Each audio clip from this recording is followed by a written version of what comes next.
দর্শক বন্ধুরা, ৪৫,০০০ টাকায় এই ক্যাসেলটি নির্মিত হয় তৎকালীন সময়ে ১৮৭৯ সালে।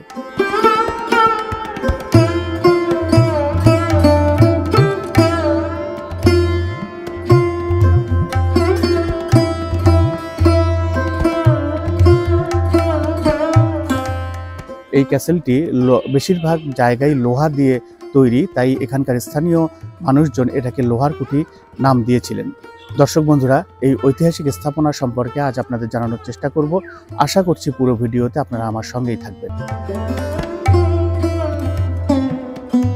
সুদূর চীন থেকে আসা কারিগর দিয়ে কাঠ ও লোহার অপূর্ব সমন্বয়ে দৃষ্টিনন্দন প্রাসাদটি নির্মাণ করা হয়। সুন্দর শিল্পকর্ম ও নান্দনিকতায় পূর্ণ এই কুঠির প্রধান ফটকের সামনে দুটি মার্বেল পাথরের মূর্তি এবং চারিদিকে কয়েকজন নারীর ভাস্কর্য রয়েছে।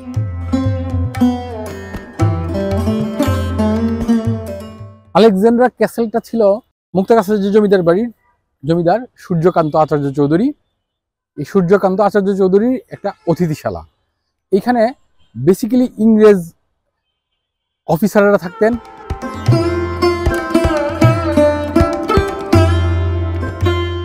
দর্শক বন্ধুরা, ১৮৭৯ সালে সূর্যকান্ত আচার্য নামে এক মহারাজা এই ক্যাসেলটি নির্মাণ করেন, সেই সময় ৪৫,০০০ টাকা ব্যয়ে।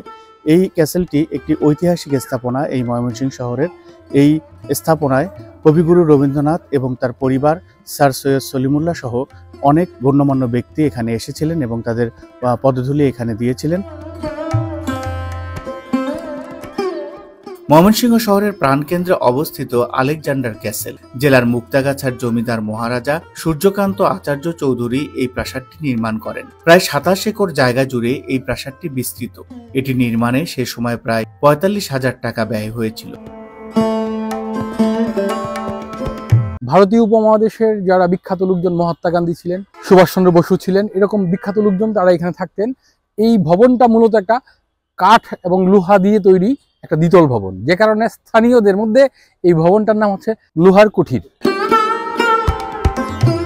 ভবন নির্মাণে লোহা ব্যবহার করা হয়েছিল বলে স্থানীয়দের কাছে এটি পরিচিত লোহার কুঠি নামে। অনেক বিখ্যাত ব্যক্তি এখানে এসেছেন। তাদের মধ্যে বিশ্বকবি রবীন্দ্রনাথ ঠাকুর, লর্ড কার্জন, কামাল পাশা, নওয়াব স্যার সলিমুল্লাহ, চিত্তরঞ্জন দাস রয়েছেন। এই ভবনটা এই ময়মনসিংহ শহরের একটা অন্যতম ঐতিহ্যবাহী ভবন। এই ভবনটা যখন তৈরি করা হয়, এর আশপাশে একটা চিড়িয়াখানার মতো করা হয়েছিল।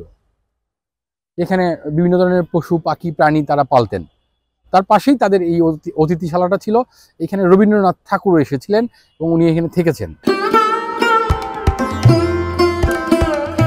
ঐতিহ্যবাহী এ ভবনটি ইতিহাস ঐতিহ্যের সাক্ষী হয়ে জরাজীর্ণ অবস্থায় এখনো টিকে আছে। সংস্কারের অভাবে স্থাপনাটি এখন ধ্বংসের মুখে। খসে পড়েছে ক্যাসেলের পলেস্তারা, চুরি হয়ে যাচ্ছে লোহার তৈরি বিভিন্ন অংশ, বিভিন্ন জায়গায় দেখা দিয়েছে ফাটল, অযত্ন আর অবহেলায় ভেঙে গেছে মার্বেল পাথরের দুটি ভাস্কর্যের হাত। এইটা এখন লাইব্রেরি হিসেবে ব্যবহৃত হচ্ছে দীর্ঘদিন। এটা সহকারে ব্যবহার না করার কারণে এটা এখন পরিত্যক্ত হয়ে গেছে।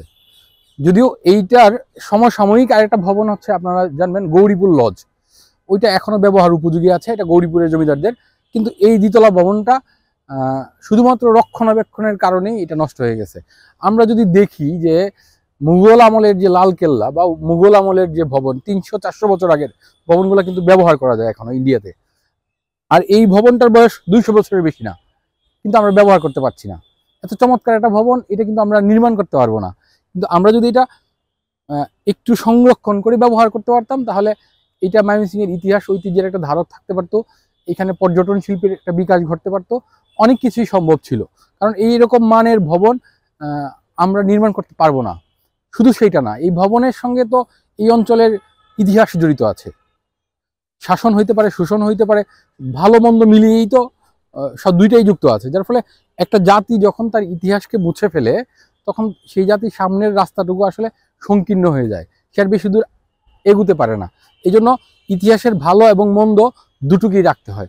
ভারতবর্ষ যেরকম এখনো লালকেল্লাকে তাদের ওই জায়গাটা হিসেবেই ধরে রাখছে, তারা লালকেল্লাকে ওন না করলেও মুঘল যে শাসন রীতি সেটাকে তারা এখনকার যে বিজেপি সরকার তারা সেটাকে সমর্থন করে না, মুছে ফেলতে চায়, কিন্তু লাল কেল্লাকে তারা মুছে ফেলতে চায় না।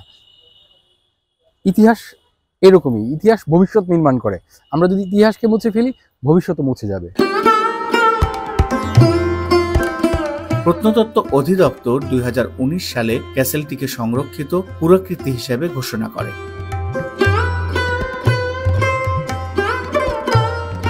দর্শক বন্ধুরা, এই লোহার কুঠি কিংবা আলেকজান্ডার ক্যাসেল সম্পর্কে আজ আমি পুরো ভিডিওতে আপনাদের জানানোর চেষ্টা করলাম।